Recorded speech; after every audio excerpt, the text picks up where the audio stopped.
جو مجھ سے الگ رہتا تھا اور مہینے میں ایک بار صرف خرچہ دینے کے لیے ہی میرے گھر آتا تھا۔ اپنے فیصلے کرنے کے لیے میں خود مختار تھی۔ جلدی ہم نے شادی کی تیاریاں شروع کر دیں اور آخر کار ایک دن رواحہ مجھے چھوڑ کر اپنے سسرال چلی گئی۔ اصغری نے مجھے بڑی گارنٹی دی تھی کہ وہ اس کا بڑا خیال رکھے گی اور اپنی بیٹیوں سے بڑھ کر اسے پیار کرے گی۔ یہ سن کر ہی میں مطمئن تھی کیونکہ مجھے اپنی دوست پر پورا بھروسہ تھا۔ ولیمے کے بعد رواحہ گھر آئی تو کچھ پریشان سی تھی۔ میں نے اس سے وجہ پوچھی تو بولی، اماں دلبر کی حرکتیں تو بڑی عجیب اور مشکوک سی ہیں، ہر بات میں بچوں کی طرح ریئیکٹ کرتا ہے۔ میرا اس کے ساتھ رہنے کا دل نہیں چاہتا کیونکہ اس کے اندر میچورٹی نام کی کوئی چیز ہی نہیں ہے۔ اوپر سے خالہ اصغری بھی ہر وقت ڈانٹتی رہتی ہے۔ میں وہاں واپس نہیں جانا چاہتی۔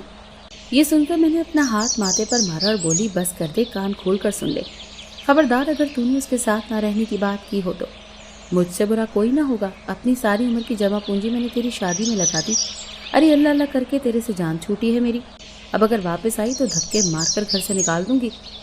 ان موئے ڈراموں اور فلموں نے لڑکیوں کا دماغ آسمان پر پہنچا رکھا ہے، خود کو ہیروئن سمجھتی ہیں۔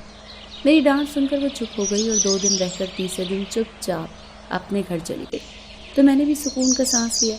اب راوی چین ہی چین لکھتا ہے۔ میرا آدھا دن آرام کرتے گزر جاتا اور آدھا دن محلے بھر میں مٹر گشتی کرتی پھرتی، کبھی کسی کی ساس کی برائیاں تو کبھی کسی کی بہو کے قصے سننے میں جو مزہ تھا انہیں لفظوں میں بیان نہیں کیا جا سکتا۔ مگر ہوا کچھ یوں کہ میرے یہ مزے بہت عارضی ثابت ہوئے۔ ایک دن صبح کو جب میں ناشتے سے فارغ ہوئی تو دروازہ بجا۔ میں نے اٹھ کر دروازہ کھولا تو وہاں دلبر کھڑا تھا، وہ بچوں کی طرح رو رہا تھا۔ میں اسے دیکھ کر پریشان ہو گئی اور فوراً اندر بلایا۔ اسے پانی پلانے کے بعد اس نے رونے کی وجہ پوچھی تو بولا، 2 عورتوں نے میری زندگی عذاب بنا رکھی ہے۔ میں حیران ہو کر پوچھنے لگی، کون 2 عورتیں؟ اس نے ہاتھ سے پہلے میری طرف اشارہ کیا اور پھر اپنی طرف اشارہ کر کے بولا، تمہاری بیٹی اور میری ماں نے صرف ناشتہ مانگا تھا ان سے مگر مجھے کھانے کے لیے نہیں دیا، ہائے میں تو بھوک سے مر رہا ہوں۔ وہ اپنے پیٹ پر ہاتھ رکھ کر پھر رونے لگا تو میں نے پیار سے اس کے سر پر ہاتھ پھیرا اور بولی، مت پریشان ہو میرے بچے، میں ابھی تیرے لیے گرم گرم روٹی ڈال دیتی ہوں۔ یہ کہہ کر میں کچن میں آ گئی اور اس کے لیے روٹی بنانے لگی۔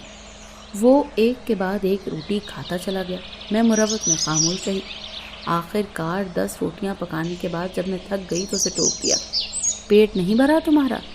میری بات سن کر اس نے انکار میں سر ہلا اور بولا، نہیں 3 روٹیاں بھی اور کھاؤں گا ورنہ میں اپنے دوست ببلو سے لگائی شرط ہار جاؤں گا۔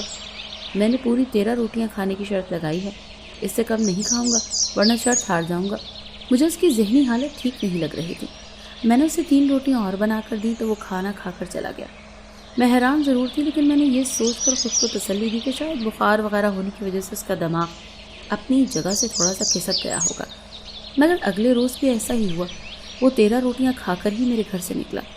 اس بڑھاپے اور گرمی کے عالم میں اتنی زیادہ روٹیاں پکانا میرے لیے مشکل تھا، مگر میں اپنی بیٹی کی وجہ سے خاموش رہی۔ دلبر نے روز کا معمول بنا لیا تھا۔ ایک دن جب حسب معمول صبح کے وقت اس نے گھر کا دروازہ بجایا تو میں نے غصے میں دروازہ نہ کھولا۔ وہ تیز تیز دروازہ بجانے کے ساتھ ساتھ مسلسل مجھے آوازیں بھی دینے لگا تو مجبوراً مجھے اٹھنا پڑا۔ میں نے سر پر دوپٹہ باندھ کر دروازہ کھولا اور چارپائی پر آ کر آنکھیں بند کر کے بیماروں کی طرح لیٹ گئی۔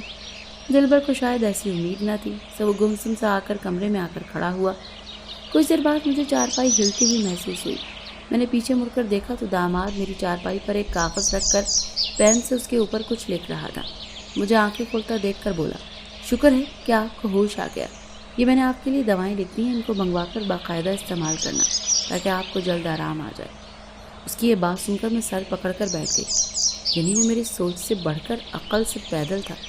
خیر میں نے اسے ٹالنے کے لیے دوا کی پرچی اس سے لے لی تو وہ خوشی خوشی گھر چلا گیا، جبکہ میں سر پکڑ کر بیٹھ گئی کہ میں نے کیسے پاگل انسان کو اپنی نازو پلی خوبصورت اور سمجھدار بیٹی دے دی تھی۔ رشتہ بھی خود اپنی مرضی سے ہی کیا تھا، کسی سے شکایت بھی نہیں کر سکتی تھی۔ میں نے دلبر کی ماں سے بات کرنے کا ارادہ کیا جو بیٹی کی شادی کے بعد ایسے غائب ہوئی تھی جیسے گدھے کے سر سے سی، مگر اس وقت میرا سر انہی سوچوں کی وجہ سے شدید درد سے پھٹ رہا تھا۔ میں نے چائے بنا کر ٹیبلٹ لی مگر کوئی فرق نہ پڑا تو میں نے اپنے بیٹے کو فون کیا اور اسے ڈاکٹر کے پاس چلنے کا کہا۔ تو اس نے شام کو آنے کا کہہ کر فون بند کر دیا۔ شام ہوئی تو میں نے اپنے دکھتے سر کے ساتھ عالمگیر کے ساتھ موٹر سائیکل پر بیٹھ کر ڈاکٹر کے کلینک پر آ گئی۔ عالمگیر مجھے شہر کے مہنگے ڈاکٹر کے پاس لایا تھا۔ میں نے کلینک کا پرسکون ماحول دیکھا تو شکر ادا کیا اور دل ہی دل میں سوچا کہ میں ایویں ساری عمر سستے ڈاکٹروں کی دکانوں پر خوار ہوتی جہاں دھکم پیڑ کی وجہ سے بندہ مزید بیمار ہو کر گھر لوٹتا ہے۔ خیر، کمپاؤنڈر نے آ کر مجھے کہا، خالہ اگلی باری آپ کی ہے، پہلی بینچ پر بیٹھ جائیں۔ میں اٹھ کر ڈاکٹر کے کیبن کے پاس رکھے ہوئے پہلے بینچ پر آ کر بیٹھ گئی۔ اندر سے ڈاکٹر اور مریض کی آوازیں صاف سنائی دے رہی تھیں۔ ڈاکٹر صاحب، لوگوں نے تو مجھے یہی کہا تھا کہ اس کی شادی ہو جائے گی تو خود ہی ٹھیک ہو جائے گا، مگر شادی کے بعد بھی اس کے اندر کوئی تبدیلی نہیں آئی، بلکہ بہو کا روٹی کپڑا بھی میرے ذمہ لگ گیا ہے۔ بڑی پریشان ہوں جی، کہیں لے کر جاؤں تو جب تک چیز کا لالچ دے کر رکھوں چپ چاپ بیٹھا رہتا ہے، ورنہ اپنی بچکانہ حرکتوں پر اتر آتا ہے۔ یہ آواز بڑی جانی پہچانی تھی اور 1 منٹ میں ہی مجھے اندازہ ہو گیا کہ کسی اور کی نہیں بلکہ میری دوست اصغری کی آواز ہے۔ ساتھ ساتھ دلبر کی بھی آواز سنائی دینے لگی جو شاید ڈاکٹر سے ماں کی شکایتیں لگانے لگا تھا۔ مجھے اس کی باتوں میں کوئی دلچسپی نہ تھی کیونکہ اس وقت میرا خون کھول رہا تھا اور مجھے کوئی بات سمجھ نہیں آ رہی تھی۔ اماں، یہ تو رواحہ کی ساس اور اس کے شوہر کی آواز لگتی ہے۔ میرے ساتھ بیٹھا عالمگیر بھی بولا تو میں نے ہونٹوں پر انگلی رکھ کر اسے چپ رہنے کا اشارہ کیا اور جس راستے سے کلینک میں داخل ہوئی تھی اسی راستے سے واپس نکل گئی۔ اب میں باہر کھڑی جلے پیر کی بلی بنی اصغری کا انتظار کرنے لگی۔ وہ جلدی دوسرے گیٹ سے باہر نکلی تو میں نے اسے موٹی کو دھکا دے دیا۔ اچانک دھکا لگنے کی وجہ سے وہ بڑی بری گری۔ میں نے موقع کا فائدہ اٹھایا اور زمین پر بیٹھ کر اس پر برس پڑی۔ سب لوگ حیران ہو کر ہمیں دیکھنے لگے۔ اپنے پاگل اور ناکارہ بیٹے کے لیے تجھے میری معصوم بچی ہی ملی تھی؟ گھٹیا عورت، گھٹیا عورت، میں تیز آواز میں بول رہی تھی اور ساتھ ہی ساتھ تیزی سے میرے ہاتھ بھی چل رہے تھے۔ کچھ لوگ ہمارا ذاتی فیملی مسئلہ کہہ کر آگے بڑھے، کچھ تماشا دیکھنے لگے جبکہ کچھ لوگ مجھے پیچھے ہٹانے کی کوشش کرنے لگے۔ اصغری اس اچانک مصیبت پر حیران پریشان سے پٹ رہی تھی۔ بڑی مشکل سے عالمگیر نے مجھے وہاں سے ہٹایا تو میں ہانپتی کانپتی اپنے کپڑے جھاڑتی ہوئی اٹھی اور اسے رواحہ کے پاس چلنے کا کہا۔ عالمگیر تیزی سے بائک کو دوڑا کر دھوکے باز اصغری کے گھر پہنچا تو گھر کو تالا لگا ہوا تھا اور پریشان حال سی رواحہ دروازے کے باہر چبوترے پر بیٹھی رو رہی تھی۔ میں نے اسے گلے سے لگایا تو میں بھی رونے لگی۔ ایک عورت جو برابر والے گھر سے جھانک رہی تھی مجھے دیکھ کر بولی، خالہ کہاں بیاہ دیا بچی کو؟ ان کا لڑکا تو پاگل ہے، ساتھ دونوں ماں بیٹا مل کر آپ کی بیٹی کو بھی پاگل کر دیں گے۔ جب بھی کہیں جاتے ہیں اس بیچاری کو گھر سے نکال دیتے ہیں کہ کہیں یہ گھر میں رہ کر سب چیزیں کھا یا چرا نہ لے۔ اتنی بار میں نے کہا ہے کہ بیٹا میرے گھر آ جایا کرو، مگر یہ کہہ کر ہمیشہ انکار کر دیتی ہے کہ آنٹی ساس کی طرف سے اجازت نہیں۔ لو بتاؤ بھلا، نہ کہیں جانے دینا ہے نہ ہی گھر کے اندر رکنے دینا ہے۔ کون پوچھے بھلا، کسی حال میں جینے بھی نہیں دیں گے یا نہیں؟ وہ عورت تو اپنے دل کا کہہ کر گھر کے اندر چلی گئی، جبکہ میں اور عالمگیر رواحہ کو اپنے ساتھ لے کر گھر آ گئے تھے۔ گھر آنے کے بعد رواحہ کو پانی وغیرہ پلانے کے بعد عالمگیر بولا، اگر وہاں ایسے حالات چل رہے تھے تو اماں کو بتا دیں تاکہ ہم لوگ مسئلے کا کوئی حل نکال لیتے۔ یہ سن کر رواحہ نے سر جھکایا اور بولی، بھائی میں نے اماں کو بتانے کی کوشش کی تھی مگر انہوں نے مجھے چپ کرا دیا۔ بیٹی کی بات سن کر میں نے شرمندہ ہو کر سر جھکا لیا اور بولی، پہلے زمانے میں بیٹیوں کو مائکے کا کوئی آسرا نہیں دیا جاتا تھا تاکہ وہ سسرال میں دل لگائیں۔ مجھے معاف کر دو بیٹی، میرا کوئی غلط مطلب نہیں تھا۔ یہ سن کر رواحہ بولی، رہنے دو امی، جو ہونا تھا سب ہو گیا، میرے نصیب میں شاید یہی لکھا تھا۔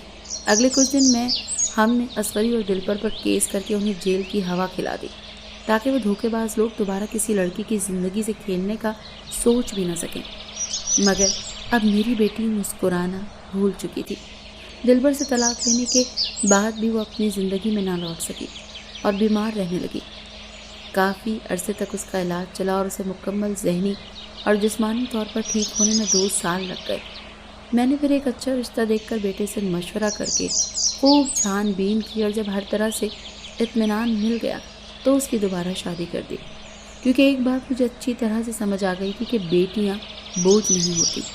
کسی بھی تعلق کو بنیاد بنا کر بیٹیوں کے بارے میں اعتبار کرنا بہت بڑی بیوقوفی ہوتی ہے۔ بیٹیاں مسکرانا بھول جائیں تو راتیں آنکھوں میں کٹ جاتی ہیں اور کسی پر سکون نصیب نہیں ہوتا۔